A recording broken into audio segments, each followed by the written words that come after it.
أعوذ بالله من الشيطان الرجيم. سورة الفجر مكية، इसमें 30 आयात और 1 रुकू है। बिस्मिल्लाह الرحمن الرحيم। والفجر وليال عشر والشفع والوتر والليل إذا يسر هل في ذلك قسم لذي حجر ألم تر كيف فعل ربك بعاد إرم ذات العماد التي لم يخلق مثلها في البلاد وثمود الذين جابوا الصخر بالواد وفرعون ذي الأوتاد الذين طغوا في البلاد فأكثروا فيها الفساد فصب عليهم ربك سوط عذاب إن ربك لبالمرصاد فأما الإنسان إذا ما ابتلاه ربه فأكرمه ونعمه فيقول ربي أكرمن وأما إذا ما ابتلاه فقدر عليه رزقه فيقول ربي أهانن كلا بل لا تكرمون اليتيم ولا تحاضون على طعام المسكين وتأكلون التراث أكلا لما وتحبون المال حبا جما كلا إذا دكت الأرض دكا دكا وجاء ربك والملك صفا صفا وجيء يومئذ بجهنم يومئذ يتذكر الإنسان وأنى له الذكرى يقول يا ليتني قدمت لحياتي فيومئذ لا يعذب عذابه أحد ولا يوثق وثاقه أحد يا أيتها النفس المطمئنة ارجعي إلى ربك راضية مرضية فادخلي في عبادي وادخلي جنتي. والفجر وليال عشر والشفع والوتر والليل إذا يسر هل في ذلك قسم لذي حجر ألم تر كيف فعل ربك بعاد إرم ذات العماد التي لم يخلق مثلها في البلاد وثمود الذين جابوا الصخر بالواد وفرعون ذي الأوتاد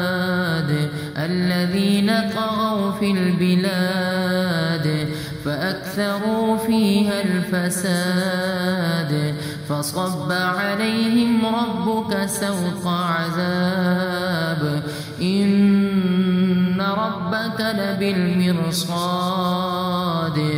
فأما الإنسان إذا ما ابتلاه ربه فأكرمه ونعمه فيقول ربي أكرمن وأما إذا ما ابتلاه فقدر عليه رزقه فيقول ربي كلا بل لا تكرمون اليتيم ولا تحاضون على طعام المسكين وتأكلون التراث أكلا لما وتحبون المال حبا جما كلا إذا دكت الأرض دكا دكا وجاء ربك والملك صفا صفا وجيء يومئذ بجهنم يومئذ يتذكر الإنسان وأنى له الذكرى يقول يا ليتني قدمت لحياتي فيومئذ لا يعذب عذابه أحد ولا يوثق وثاقه أحد يا أيتها النفس المطمئنة ارجعي إلى ربك راضية مرضية فادخلي في عبادي وادخلي جنتي والفجر وليال عشر والشفع والوتر والليل إذا يسر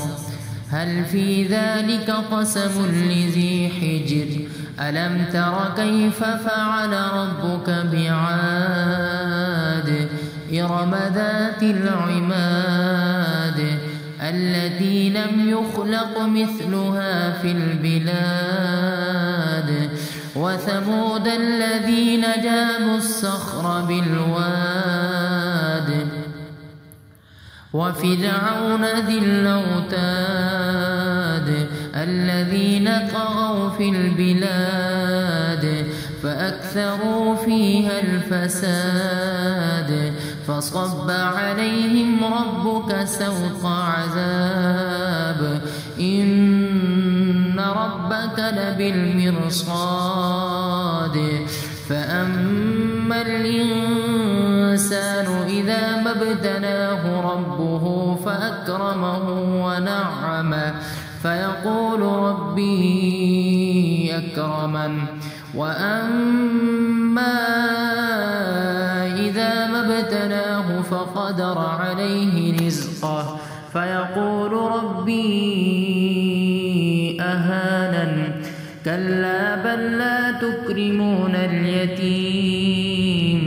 ولا تحاضون على طعام المسكين وتأكلون التراث أكلا لما وتحبون المال حبا جما كلا إذا دكت الأرض دكا دكا وجاء ربك والملك صفا صفا وجيء يومئذ بجهنم يومئذ يتذكر الإنسان وأنى له الذكرى يقول يا ليتني قدمت لحياتي فيومئذ لا يعذب عذابه أحد ولا يوثق وثاقه أحد يا أيتها النفس المطمئنة ارجعي إلى ربك راضية مرضية فادخلي في عبادي وادخلي جنتي.